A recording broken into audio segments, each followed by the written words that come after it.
ಮಾಜಿ ಸೈನಿಕರು ಯಾವುದೇ ಹೋರಾಟಕ್ಕೆ ಕರೆದರೆ ಮೊದಲು ನಾನು ಬರುವೆ. ಚಿಂಚಣಿ ಶ್ರೀ ಶಿವಪ್ರಸಾದ್ ದೇವರು.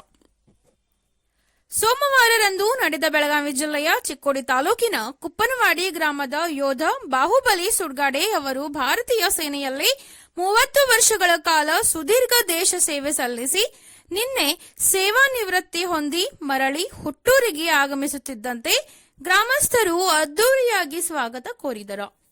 ಬಳಿಕ ಚಿಂಚಣಿಯ ಸಿದ್ಧ ಸಂಸ್ಥಾನ ಮಠದ ಶ್ರೀ ಶಿವಪ್ರಸಾದ್ ದೇವರು ದಿವ್ಯ ಸಾನ್ನಿಧ್ಯ ವಹಿಸಿ ಮಾತನಾಡಿ, ದೇಶಕ್ಕೆ ರೈತ ಹಾಗೂ ಸೈನಿಕರು ಎರಡು ಕೈ ಇದ್ದ ಹಾಗೆ. ಭಾರತ ದೇಶದ ದೀಪ ಆರದಂತೆ ನೋಡಿಕೊಳ್ಳುವವರೇ ಸೈನಿಕರು ಎಂದರು. ಹಾಗೂ ಈ ಭಾಗದಲ್ಲಿ ಮಾಜಿ ಸೈನಿಕರು ಯಾವುದೇ ಹೋರಾಟಕ್ಕೆ ಕರೆ ನೀಡಿದಲ್ಲಿ ಮೊದಲು ನಾನು ಬರುವೆ ಎಂದರು. ಸುಬೇದಾರ್ ಬಾಹುಬಲಿ ಸುಡ್ಗಾಡೆ ಅವರು ಮಾತನಾಡಿ, ಕುಪ್ಪನವಾಡಿ ಗ್ರಾಮಸ್ಥರು, ಕುಟುಂಬದ ಸದಸ್ಯರು ಹಾಗೂ ಮಾಜಿ ಸೈನಿಕ ಒಕ್ಕೂಟದವರು ಅದ್ದೂರಿಯಾಗಿ ಸ್ವಾಗತ ಕಾರ್ಯಕ್ರಮ ಮಾಡಿದ್ದಕ್ಕಾಗಿ ಎಲ್ಲರನ್ನೂ ಧನ್ಯವಾದಗಳನ್ನು ತಿಳಿಸಿದರು. ಇವರು 1996ರಲ್ಲಿ ಭಾರತೀಯ ಸೇನೆ ಸೇರಿದ ಬಾಹುಬಲಿಯವರು ಮಧ್ಯಪ್ರದೇಶ, ಜಮ್ಮು ಕಾಶ್ಮೀರ, ಪಂಜಾಬ್, ದಿಲ್ಲಿ, ಅಸ್ಸಾಂ, ಕಲ್ಕತ್ತಾ ಹಾಗೂ ರಾಜಸ್ಥಾನ್ ಸೇರಿದಂತೆ ದೇಶದ ಹಲವು ರಾಜ್ಯಗಳಲ್ಲಿ ಸೇವೆ ಸಲ್ಲಿಸಿದ್ದಾರೆ. ಯೋಧ ಬಾಹುಬಲಿ ಅವರು ನಿವೃತ್ತಿಯಾಗಿ ಸ್ವಗ್ರಾಮಕ್ಕೆ ಆಗಮಿಸುತ್ತಿದ್ದಂತೆ ಅವರ ಧರ್ಮಪತ್ನಿ, ಮಕ್ಕಳು ಹಾಗೂ ಗ್ರಾಮಸ್ಥರು ಆರತಿ ಎತ್ತಿ ಹೂಮಳೆ ಸುರಿಸಿ ಶಾಲು ಹೊದಿಸಿ ಸನ್ಮಾನಿಸಿ ಆತ್ಮೀಯವಾಗಿ ಬರಮಾಡಿಕೊಂಡರು. ಬಳಿಕ ಬೈಕ್ ಜಾಥಾ ಮೂಲಕ ತೆರೆದ ವಾಹನದಲ್ಲಿ ಮೆರವಣಿಗೆ ಮಾಡುತ್ತಾ ಪಟಾಕಿ ಸಿಡಿಸಿ ಜೈ ಭಾರತ್ ಎಂಬ ಜಯ ಘೋಷಗಳೊಂದಿಗೆ ಗ್ರಾಮಸ್ಥರು ಸ್ವಾಗತಿಸಿದರು. ಬಳಿಕ ಸ್ವಾಗತ ಕಾರ್ಯಕ್ರಮ ಆಯೋಜಿಸಿ ಊರಿನ ನಾಗರಿಕರು, ಬಂಧು ಬಳಗದವರು ಸನ್ಮಾನಿಸಿ ಗೌರವಿಸಿದರು. ಈ ಸಂದರ್ಭದಲ್ಲಿ ಜಿಲ್ಲಾ ಹಾಗೂ ತಾಲೂಕು ನಿವೃತ್ತ ಸೈನಿಕ ಸಂಘದ ಪದಾಧಿಕಾರಿಗಳು ಹಾಜರಿದ್ದರು.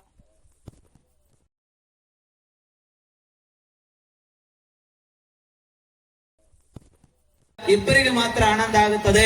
ಒಂದು ಜನ್ಮ ಕೊಟ್ಟ ತಂದೆ ತಾಯಿಗಳಿಗೆ, ಮತ್ತೊಂದು ನಮಗೆ ದಾರಿಯನ್ನು ತೋರಿರ್ತಕ್ಕಂತಹ ಗುರುಗಳಿಗೆ. ಆ ಎರಡೂ ಶಕ್ತಿಗಳು ಈ ವೇದಿಕೆಯಲ್ಲಿ ಸಮಾಗಮಗೊಂಡಿವೆ. ಅವರಿಗೆ ಮತ್ತೊಂದು ಸಾರಿ ನಾನು ಅಭಿನಂದನೆಗಳನ್ನು ಸಮರ್ಪಣೆ ಮಾಡ್ತೇನೆ. ಅಮ್ಮ, ನಿಮ್ಮ ಮಗನ ಸೇವೆ ಅತ್ಯಂತ ಸಾರ್ಥಕತೆ ಸೇವೆಯಾಗಿದೆ ಅಂತಕ್ಕಂತಹ ಮಾತುಗಳನ್ನ ಈ ಸಂದರ್ಭದಲ್ಲಿ ಹೇಳಿ ಈ ಸಭೆಯಲ್ಲಿ ಪಾಲ್ಗೊಂಡು, ವಿಶೇಷವಾಗಿ ನಮ್ಮ ಪಕ್ಕದ ಹಳ್ಳಿ, ನಮ್ಮ ಊರಿನ ಪಕ್ಕದ ಹಳ್ಳಿಯಲ್ಲಿ ಇವತ್ತು ಇಷ್ಟು ವಿಜೃಂಭಣೆಯಿಂದ ಒಬ್ಬ ಸೈನಿಕ ನಿವೃತ್ತಿಯನ್ನು ಹೊಂದಿದ ಬಳಿಕ ಇವತ್ತು ಕುಪ್ಪನವಾಡಿ ಒಳಗೆ ಹೇಗಾಗಿದೆ ಅಂತಂದ್ರೆ, ಕುಪ್ಪನವಾಡಿ ಒಳಗೆ ಕೇವಲ ಸೈನಿಕನ ನಿವೃತ್ತಿ ಸಮಾರಂಭ ಇಲ್ಲ, ಸೈನಿಕನ ನಿವೃತ್ತಿಯ ಜಾತ್ರೆಯ ಸಮಾರಂಭ ನಮ್ಮ ಕುಪ್ಪನವಾಡಿಯಲ್ಲಿ ನಡೆದಿದೆ ಅಂತಕ್ಕಂಥ ಮಾತುಗಳನ್ನ ಈ ಸಂದರ್ಭದಲ್ಲಿ ಹೇಳಿ ಈ ಸಭೆಯಲ್ಲಿ ಪಾಲ್ಗೊಂಡು ಈ ಸಭೆಯನ್ನು ಯಶಸ್ವಿ ಮಾಡಿರ್ತಕ್ಕಂಥ ಎಲ್ಲ ಸೈನಿಕ ಬಂಧುಗಳಿಗೆ ಹಾಗೂ ಈ ಸೈನಿಕ ಸಮಾರಂಭದಲ್ಲಿ ಸೇರಿರ್ತಕ್ಕಂಥ ಎಲ್ಲ ಶರಣ ತಂದೆ ತಾಯಿಗಳಿಗೆ ತಮಗೆಲ್ಲರಿಗೂ ಅಭಿನಂದನೆಗಳನ್ನು ಸಮರ್ಪಣೆ ಮಾಡಿ ನನ್ನ ಮಾತಿಗೆ ನಾನು ವಿರಾಮಿಸ್ತಾ ಇದ್ದೇನೆ. ಜೈ ಅಲ್ಲಮ್ಮ, ಜೈ ಜೈ ಅಲ್ಲಮ್ಮ. ಚಿಂಚಣಿ ಮಠದ ಸ್ವಾಮಿಗಳಿಗೆ ನಮಸ್ಕಾರ, ನಮ್ಮ ಗುರುಗಳಿಗೆ ನಮಸ್ಕಾರ, ತಂದೆ ತಾಯಿಗೆ ಮತ್ತು ವೇದಿಕೆ ಮೇಲೆ ಆಗಮಿಸಿದ್ದ ಮಾಜಿ ಸೈನಿಕರ ಸಂಘಟನೆಗಳ ಅಧ್ಯಕ್ಷರಿಗೆ ನಮಸ್ಕಾರ. ಊರಿಗೆ ಬಂದಿದ್ದೇನೆ. ಇದಕ್ಕಾಗಿ ತಾವೆಲ್ಲರೂ ನನ್ನ ಸ್ವಾಗತಕ್ಕಾಗಿ ಇಷ್ಟೆಲ್ಲ ಆಯೋಜನೆ ಮಾಡಿದ್ದೀರಿ. ಇದಕ್ಕೆಲ್ಲ ನಾನು ತುಂಬ ಹೃದಯದಿಂದ ವಂದನೆ ಹೇಳ್ತೀನಿ. ಮತ್ತು ನಮ್ಮ ಹಿರೇಮಠ್ ಸರ್ ಮತ್ತು ಪೂಜಾರಿ ಸರ್ ಅವರು ಎಲ್ಲ ಸೇನೆಯಲ್ಲಿ ಏನು ಇರುತ್ತೆ ಮತ್ತು ಸೇನೆ ಬದಲು ಎಲ್ಲ ಹೇಳಿದ್ದಾರೆ. ಆದರೆ ನನ್ನ ಹತ್ರ ಏನು ನಾನು ಅವರು ಹೇಳಿದ ಅದೇ ನಾನು ಹೇಳಬೇಕು, ನನಗೆ ರಿಪೀಟ್ ಮಾಡೋದೇನು ಬೇಕಾಗಿಲ್ಲ. ಮತ್ತು ನಾನು 1996ರಲ್ಲಿ ಭರ್ತಿಯಾಗಿ ಹೋಗಿದ್ದೆ. ಆವಾಗ ನನ್ನ ಜೊತೆ ನಾವು ಕುಪ್ಪನವಾಡಿ ನಮ್ಮ ಕೋಕಟ್ ಗವಾನಿ ಅವರು ನಾನು ಇಬ್ಬರು ಒಂದೇ ಸಲ ಹೋಗಿದ್ದೀವಿ. ಆವಾಗ ಅವರು ನನಗಿಂತ 2 ವರ್ಷ ಮೊದಲು ಭರ್ತಿಯಾಗಿ ಹೋದರು. ಆಮೇಲೆ ನಾನು 2 ವರ್ಷ ಆದಮೇಲೆ ನಾನು ಭರ್ತಿ ಆದೆ. ಅದ್ರ ಮೇಲೆ ನಾವು ನಮ್ಮ ಸೇನೆ ಸಮಯದಲ್ಲಿ ಭೇಟಿ ಆಗ್ತಾ ಇದ್ವಿ, ಶೂಟಿಗೆ ಬಂದಾಗ ಅಷ್ಟೇ. ಬಾಕಿ ಮತ್ತೆ ನಾವು ರಿಟೈರ್ ಆದಮೇಲೆ ಅವರು 2 ವರ್ಷ ಮೊದಲು ಬಂದರು. ಇವತ್ತು ನಾನು ನನ್ನ ಸೇವೆ ಮುಗಿಸಿ 30 ವರ್ಷ ಸೇವೆ ಮಾಡಿ ಬಂದಿದ್ದೇನೆ. ತಾವೆಲ್ಲರೂ ಇಷ್ಟೆಲ್ಲ ಒಳ್ಳೆಯ ಸ್ವಾಗತ ಮಾಡಿದ್ದಕ್ಕಾಗಿ ಮತ್ತೊಮ್ಮೆ ನಮಸ್ಕಾರ ಹೇಳಿ ನನ್ನ ನಮಸ್ಕಾರ ವಿರಾಮ ಮಾಡ್ತೀನಿ. ಕಾರ್ಯಕ್ರಮವನ್ನ, ಒಂದು ದೇಶಭಕ್ತಿಯ ಈ ಕಾರ್ಯಕ್ರಮವನ್ನ ಆಯೋಜನೆ ಮಾಡಿದಿರಿ. ಈ ಒಂದು ಸಂದೇಶ ಏನು ಕೊಡ್ತದಪ್ಪ ಅಂತಂದ್ರ, ದೇಶಕ್ಕಾಗಿ ತಮ್ಮನ್ನ ತಾವು ಮುಡಿಪಿಟ್ಟಿರುವಂತಹ ಒಂದು ಸೈನಿಕನಿಗೆ ಈ ರೀತಿಯಾದಂತಹ ಒಂದು ಸನ್ಮಾನ ಸಿಗ್ತದಂತಂದ್ರ, ಇಲ್ಲಿ ಕುಳಿತಿರುವಂತಹ ಸಾಕಷ್ಟು ಯುವಕರಿಗೆ, ಶಾಲೆ ಕಲಿಯುತ್ತಿರುವಂತಹ ಸಾಕಷ್ಟು ಮಕ್ಕಳಿಗೆ ಇದು ಪ್ರೇರಣಾದಾಯಕವಾಗ್ತದ.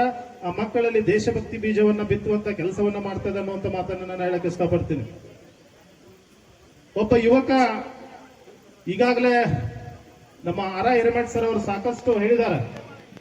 ಈಗ IPL ನಡೆದಿದೆ. IPL ಒಳಗ ಏನು ಪವರ್, ದಕ್ಷಿಣ ಆಫ್ರಿಕಾದಲ್ಲಿ ಕೂಡ ಶಾಂತಿ ಸಭೆಗಾಗಿ ಅಲ್ಲಿಯೂ ಕೂಡ ಸರ್ವಿಸ್ ಮಾಡಿ ಬಂದಿರಂತ ವೀರ ಯೋಧರನ್ನಕ್ಕೆ ನಾವು ತಪ್ಪಾಗಲಿಕ್ಕಿಲ್ಲ.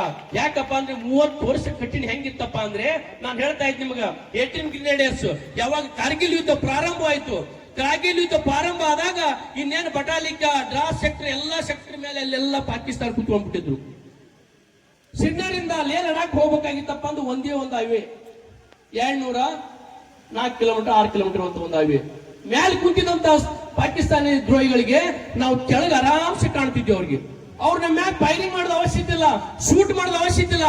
ಅಲ್ಲಿರುವಂತ ಗುಂಡು ಉಳಿಸ್ಬಿಟ್ರೆ ಸಾಕು, ನಾವೆಲ್ಲರೂ ಸತ್ತು ಹೋಗ್ತಿದ್ವಿ. ಅಷ್ಟು ಎತ್ತರವಾದಂತ 16,000 ಫುಟ್ ಎತ್ತರವಂತ ಆ ಒಂದು ಪರ್ವತವನ್ನು ಹೇರುವಾಗ ಈ ಸಾಹೇಬ್ರು ನೀಡಿದಂತ ಯೋಗೇಂದ್ರ ಸಿಂಗ್ ಯಾದವ್ ಏರ್ತಾ ಇದ್ರು. ಏರುವಾಗ ಪಾಕಿಸ್ತಾನ ನೋಡು ಅಲ್ಲಿಂದ ಫೈರಿಂಗ್ ಮಾಡಿಬಿಟ್ರು. ಅರ್ಧ ಜನ ಮ್ಯಾಲ್ ಹೋಯ್ತು, ಅರ್ಧ ಜನ ಕೆಳಗೆ ಹೋಗ್ಬಿಡ್ತು. ಏನೋ ಏರ್ಕೆ ಮ್ಯಾಲ್ ಹೋಗ್ಬಿಟ್ರು, ನೋಡ್ತಾರ ಪಾಕಿಸ್ತಾನ ಬದ ಫೈರಿಂಗ್ ಮಾಡ್ತಾ ಇದ್ದಾರೆ. ಯೋಗೇಂದ್ರ ಸಿಂಗ್ ಕಡೆ ಇರುವಂತ 7 ಜನ ಅಲ್ಲೇ ನೆಲಕ್ಕೆ ಬಿದ್ದು ಎಲ್ಲರೂ ಫೈರಿಂಗ್ ದಲ್ಲಿ ಸತ್ತು ಹೋಗ್ಬಿಡ್ತಾರೆ. ನೋಡಮ್ಮ, ಯಾಕಪ್ಪ ಅಂದ್ರೆ ಅದೇ 1 ತಾಸು 2 ತಾಸು ಇಂತ ಎಲ್ಲರೂ ಕೊಡ್ತಾನೆ, ಹೆಂಡ್ರ ಜೊತೆ ಮಾತಾಡ್ತಾನೆ, ಮಕ್ಕಳು ಜೋಡಿ ಮಾತಾಡ್ತಾನೆ, ತಾಯಿ ತಂದೆ ಜೋಡಿ ಮಾತಾಡ್ಯಾರ. ಮುಂದ 1 ತಾಸು ಆಗಿಲ್ಲ, 2 ತಾಸು ಆಗಿಲ್ಲ, 1 ದಿನ ಆಗಿಲ್ಲ, ಅವ್ರೆಲ್ಲರೂ ಅಲ್ಲಿ ಈ ದೇಶಕ್ಕಾಗಿ ಪ್ರಾಣ ಕೊಡ್ತಾರ.